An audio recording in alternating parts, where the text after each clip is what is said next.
We are back after almost a month off the air, not doing a Pit Crew podcast. We are back. We're back for the French Grand Prix. We've had pretty much two Grand Prix off. I think our last episode was predicting the Monaco Grand Prix. A lot has happened in that time. Two pretty good races. Monaco had a surprising podium, didn't it, Dylan? We had Sainz and Norris on the podium with Verstappen taking the win. That was nice to see. And then we had Perez winning in Baku with Vettel and... who was third on the podium? And Gasly. It was Gasly and Vettel. Yeah, so we've had some interesting races and a lot to discuss with those. Hamilton and Mercedes really not on it at all in those two races. They were the main things about that. They didn't have the best time in those two races, did they? No, they've struggled in the street circuits, it seemed like. So I don't know if that's going to continue this year. They might just be extremely weak at street circuits, but on normal circuits like this weekend at Paul Ricard, they might have the car. I don't know if it's to do with the new downforce regulations they brought this year, but they seem to be struggling quite a lot through the street circuits, which is quite unusual for Mercedes. Yeah, they usually seem dominant everywhere. I mean, they're usually quite dominant at Monaco. Obviously, Ricciardo won their 2018, Lewis won their 2019. They've always been quite dominant at Baku as well, with Bottas and Hamilton both having wins there, but Baku's always quite a crazy race. It was certainly a crazy race last time, with those tyre failures for both Verstappen and Stroll, some quite hefty crashes, which kind of just meant Hamilton and Verstappen didn't score in the last races. So the championship, we got a great race, championship wasn't affected, so if you're a Hamilton fan or a Verstappen fan, you don't lose out either way, even if you wanted to see one driver heading off into the distance. You've still got a good title battle for this race. And to be honest, I'm pretty happy with that, as I'm not really a fan of either of them. I prefer Verstappen, but I'm not a mega fan of either of them. So I was quite happy to have a race where the championship wasn't affected. Obviously, Verstappen is he 4 points ahead, Dylan? Am I right in saying that? Yes, 101 to Hamilton, 105 to Verstappen. Yeah, I think that sounds about right to me. And so there's obviously, I think one of them is going to store points, and I think one of them's going to win, as you'll see in the predictions. But yeah, Mercedes really seem to struggle on those street circuits. But I think looking at the practice results, this is recorded on Friday evening, so obviously we've seen practice 1, practice 2.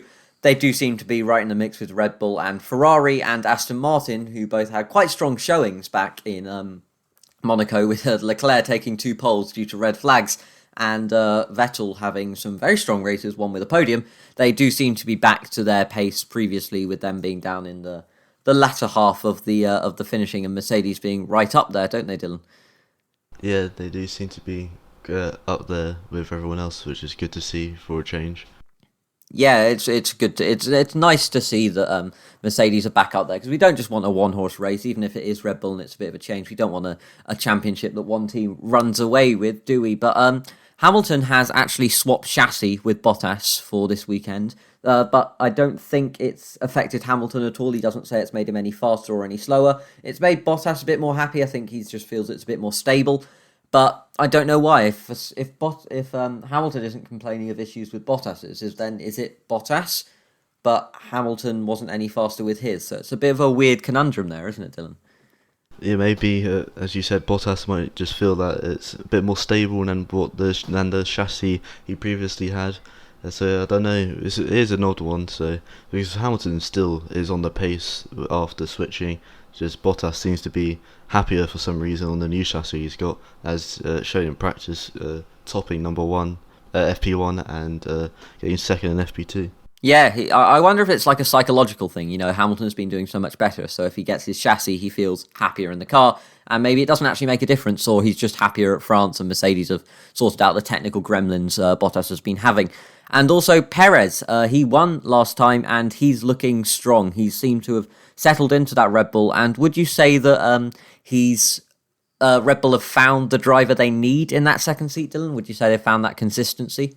I definitely do think they finally found someone that's on the pace for them, someone who can bring home some good amount of points, especially after getting his win in Baku. He doesn't seem to be missing out on points like Gasly and Albon did. He always seems to be bringing some points home in the top 5 most of the time, so he's definitely in the right team this year, and I think Horner will keep him for at least next season, as he seems to be performing very well at the moment. Yeah, I'd agree with you there. They do seem to be much happier with Perez than they do with Albon and Gasly, and his results speak for themselves. Miles ahead of Albon and Gasly as they were, but after the first 6 races with compared to Verstappen, they've done better. Obviously, Perez actually took a win, something that neither Albon or Gasly could ever do in their time at Red Bull, with Albon spending over a season there actually. And now we move on to predictions. That is the point of the episode after all. So in qualifying, I think that Max Verstappen is going to get pole position, followed by Lewis Hamilton and Sergio Perez. As I said, Valtteri Bottas, he does seem to have not been having a brilliant 2021 season. He just seems to hit off the pace compared to the two Red Bulls and Verstappen. Just two Red Bulls and Hamilton, sorry. He's not a Mercedes driver just yet, maybe. Will he be? I don't know. Conspiracy theories there. But they do seem to be the three that are my top three, and Bottas is lagging behind somewhat, so that's my top three. What do you think, Dylan? I think that, unlike you, Bottas might have some pace this weekend. I think he'll be able to get pole position, as he has shown, as I've already said, in practice. He seems to be quite quick. I think he's got the pace around Paul Ricard after having awful times in the street circuits. I think Hamilton will keep second, as he also seems to be on the pace, but I don't think he's as quick as Bottas this weekend. And I think Verstappen is going to get third, because I don't really like him, but also I don't think he's going to be as quick as the Mercedes this weekend.